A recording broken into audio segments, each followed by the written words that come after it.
चौथा प्रश्न,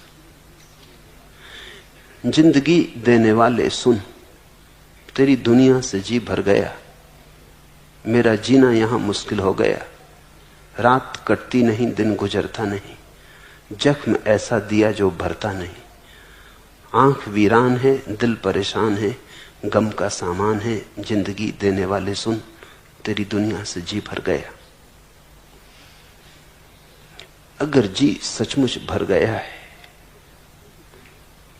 अगर सच में ही दुनिया से जी भर गया है, तो उसका परिणाम उदासी नहीं है,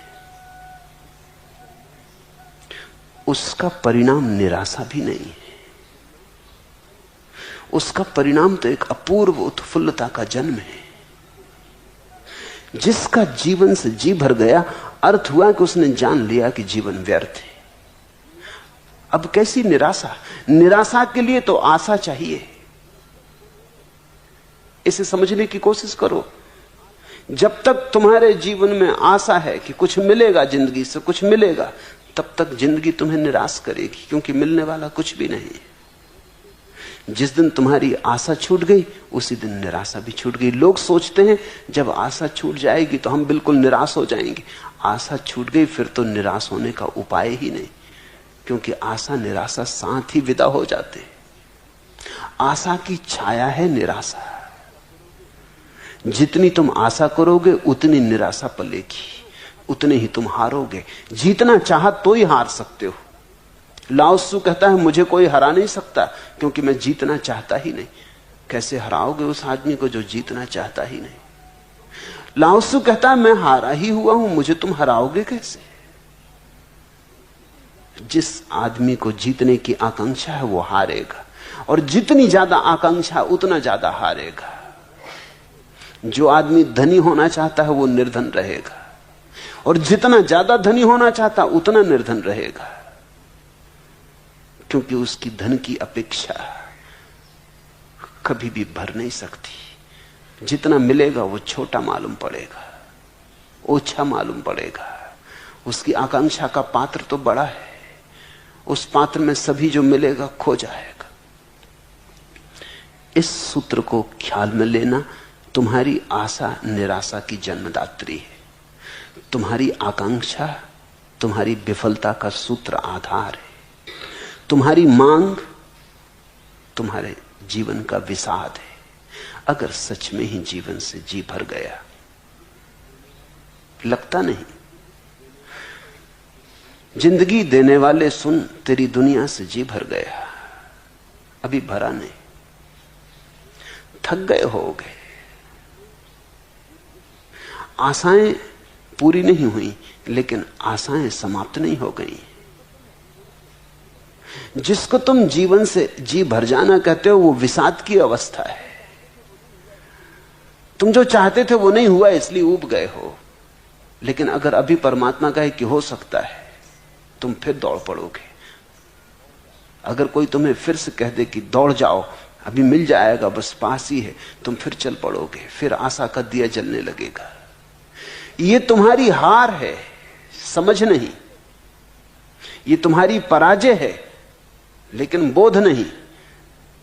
और पराजय को बोध मत समझ लेना।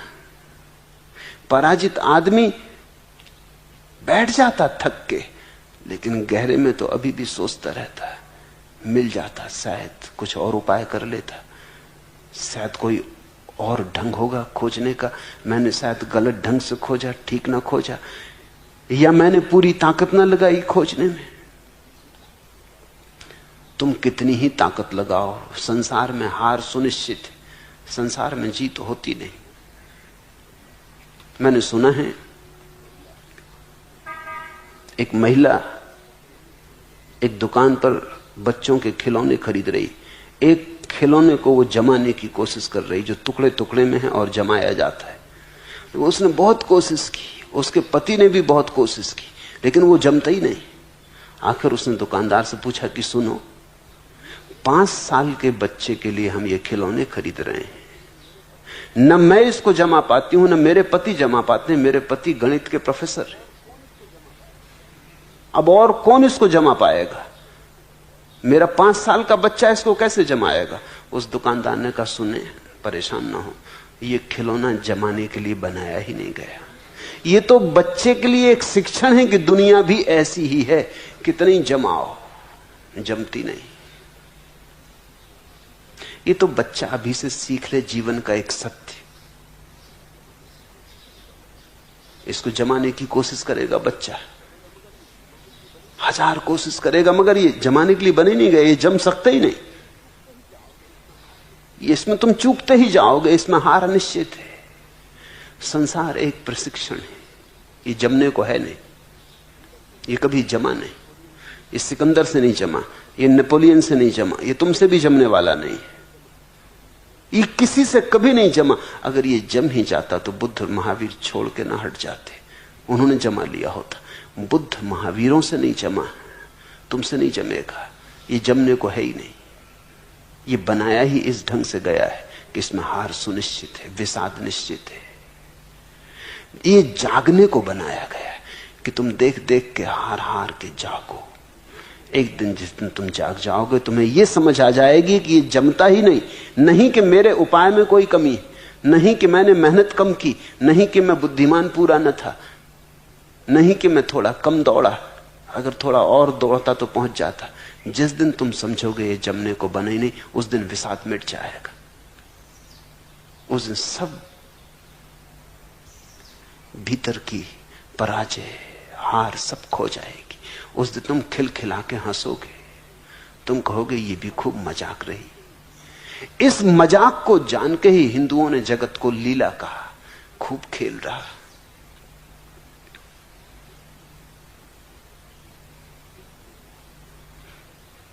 इस संसार से तुम जब तक अपेक्षा रखे हो तब तक बेचैनी है।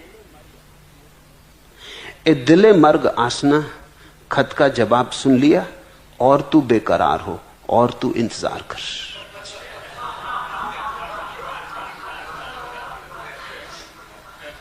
बैठे हैं, बड़ी प्रतीक्षा कर रहे हैं कि प्रेसी का पत्र आता होगा। ए दिले मर्ग आसना, ए प्रेसी पे मिटे हुए दिल, ए दिले मर्ग आसना, खत का जवाब सुन लिया, और तू बेकरार हो, और तू इंतजार कर। अब जागो, बहुत हो चुका है इंतजार। देखो यहां कुछ मिलने को है नहीं, खेल है, खेल की तरह खेल लो, इसमें भटक मत जाओ, इसको अति गंभीरता से मत लो। और तुम तो ऐसे पागल हो कि फिल्म देखने जाते हो, उसी को गंभीरता से ले लेते हो। देखा, फिल्म में किसी की हत्या हो जाती, अनेक आहें निकल जाती। पागल हो गए हो, कुछ तो होश रखो। लोगों के रुमाल अगर तुम फिल्म के बाद पकड़ के एक एक के देखो तो गीले पाओगे, आंसू बह जाते हैं, पहुंच लेते हैं अपने आंसू, जल्दी से रुमाल छिपा लेते। अच्छा है वो तो अंधेरा रहता है सिनेमा गृह में, सो कोई देख नहीं पाता, पत्नी भी बगल में रो रही, पति भी रो रहे हैं, दोनों पहुंच के अपना। मगर दोनों को यह समझ में नहीं आ रहा कि पर्दे पे कुछ भी नहीं है, धूप छांव, लेकिन वो भी प्रभावित कर जाती।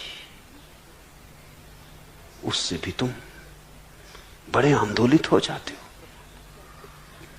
प्रतीक प्रभावित कर जाते हैं, शब्द प्रभावित कर जाते हैं।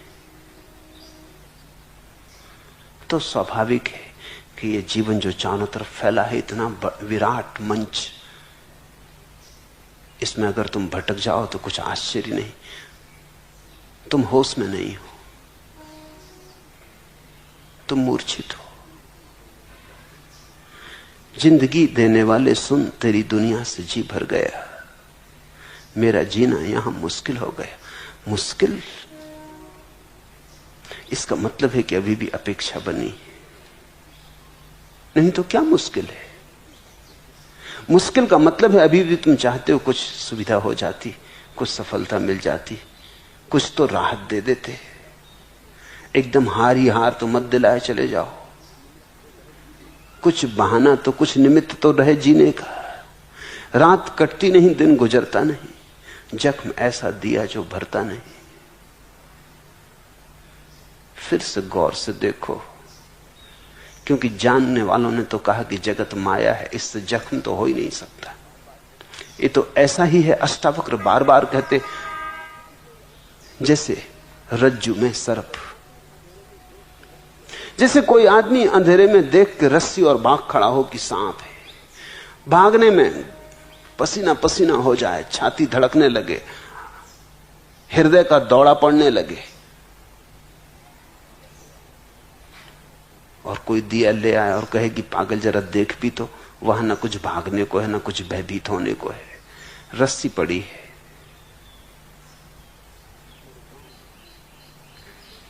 मेरे गांव में एक कबीरपंथी साधु थे। वो ये रज्जु में सर्प का उदाहरण सदा देते। छोटा सा था तब से उन्हें सुनता था। जब भी उनको सुनने जाता तो ये उदाहरण तो रहते ही। ये बड़ा प्राचीन भारत का उदाहरण है। आखिर एक दफा मुझे सूझी कि ये आदमी इतना कहता है कि संसार तो रज्जु में सर्पवत, जरा इसकी परीक्षा भी कर ली जाए।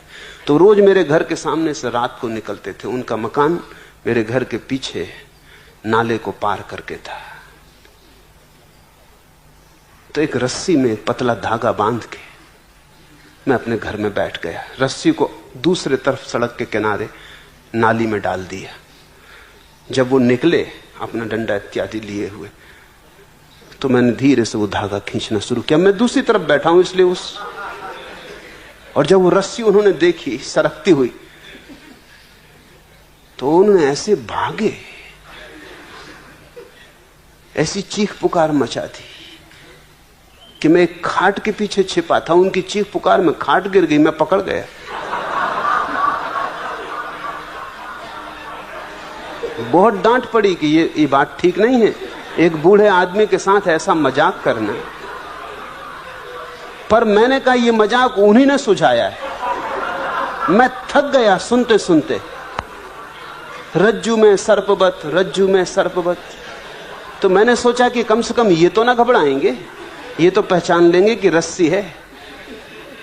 ये भी चूक गए तो औरों का क्या कहना। ये संसार प्रतीत होता, भासमान होता, और भासमान ऐसा होता कि लगता है सच है, लेकिन तुम एक दिन नहीं थे और एक दिन फिर नहीं हो जाओगे। ये जो बीच का थोड़ी देर का खेल है, ये एक दिन सपने जैसा विलीन हो जाएगा। पीछे लौट के देखो, तुम 30 साल जी लिए, 40 साल जी लिए, 50 साल जी लिए। ये जो 50 साल तुम जिए, आज क्या तुम पक्का निर्णय कर सकते हो कि सपने में देखे थे 50 साल या असली जिए थे? अब तो सिर्फ स्मृति रह गई। स्मृति तो सपने की भी रह जाती। आज तुम्हारे पास क्या उपाय है ये जांच करने का कि जो 50 साल मैंने जिए, ये वस्तुतः में जिया था, वस्तुतः, या एक सपने में देखी कथा है? बड़ी मुश्किल में पड़ जाओगे। बड़ा चित्त बेचैन हो जाएगा अगर सोचने बैठोगे। अगर इस पे ध्यान करोगे तो बड़े बेचैन, पसीने पसीने हो जाओगे, क्योंकि तुम पकड़ ना पाओगे सूत्र की कैसे सिद्ध करें कि जो मैंने सोचता हूं कि देखा, वो सच में देखा था या केवल एक मृग मरीचिका थी। मरते वक्त जब मौत तुम्हारे द्वार पर खड़ी हो जाएगी और मौत का अंधकार तुम्हें घेरने लगेगा, क्या तुम्हें याद ना आएगी कि जो मैं 60, 70, 80 साल जीवन जिया वो था? तुम कैसे तय करोगे कि वो था? मृत्यु सब पहुंच जाएगी। कितने लोग इस जमीन पर रहे, कितने लोग इस जमीन पर गुजर गए, आए और गए। उनका आज कोई भी तो पता ठिकाना नहीं है। वैज्ञानिक कहते हैं कि तुम जिस जगह बैठे हो वहां कम से कम 10 आदमियों की लाशें गड़ी। इतने लोग इस जमीन पर मर चुके। इंच इंच जमीन कब्र है। तुम ये मत सोचना कि कब्र गांव के बाहर है। जहां गांव है वहां कभी कब्र थी, कभी कब्रिस्तान था, मरघट था। जहां अब मरघट है वहां कभी गांव था। सब चीजें बदलती रही हैं कितने करोड़ों वर्षों में। जमीन का एक एक इंच आदमी की लाशों से पटा है। हर इंच पे 10 लाशें पटी। तुम जहां बैठे हो वहां 10 मुर्दे नीचे गड़े।